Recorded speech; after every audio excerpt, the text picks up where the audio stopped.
আসসালামু আলাইকুম গাইস, আপনারা সবাই কেমন আছেন? আমি তো আলহামদুলিল্লাহ ভালো আছি। আমি গত 3-4 দিন হলে অনেকটাই অসুস্থ, অনেকটা শরীরটা আমার অনেক খারাপ। আমার কথা শুনে হয়তো বা আপনারা বুঝতে পারবেন আমার জ্বর, সর্দি, কাশি, প্রচুর পরিমাণে ঠান্ডা লাগছে আর শরীরটা এত পরিমাণ দুর্বল। আমি যদি হাঁটতেছি একদিকে, যাচ্ছি আর একদিকে, কথা যে বলবো, কথা বলার মতো শক্তিটাও আমার শরীরে নাই।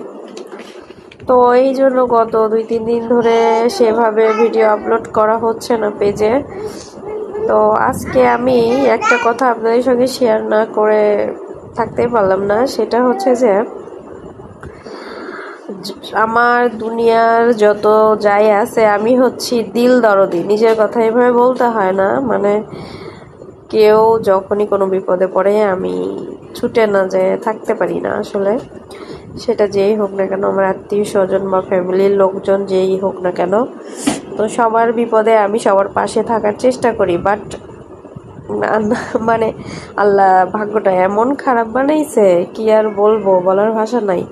আমি যখন বিপদে পড়ি বা আমি যখন অসুস্থ থাকি, তখন আমি আপনাদের ভাইয়াকে ছাড়া, আমার হাজবেন্ডকে ছাড়া আর আমি কাউরে পাশে পাই না। এটাই হচ্ছে দুনিয়ার নিয়ম। মানুষকে উপকার করে পরবর্তীতে কি পাইছি জানেন? অঝরা বাস। তো মানুষকে উপকারের প্রতিদান আমি সবসময় এভাবেই পাইছি।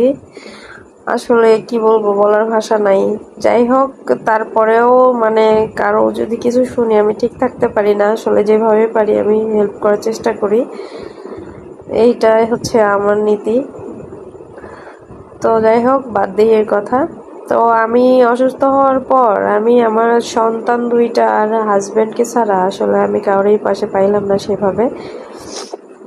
শুধু এখন না, আমার যখন মেয়েটা হয়, সেকেন্ড বেবি, তখনও আমার একই পরিস্থিতি। তখন আমার মা সুস্থ ছিল, মা ছিল আমার পাশে, বাট আপনাদের ভাইয়া আমার সবচেয়ে বেশি সেবা যত্ন করছে।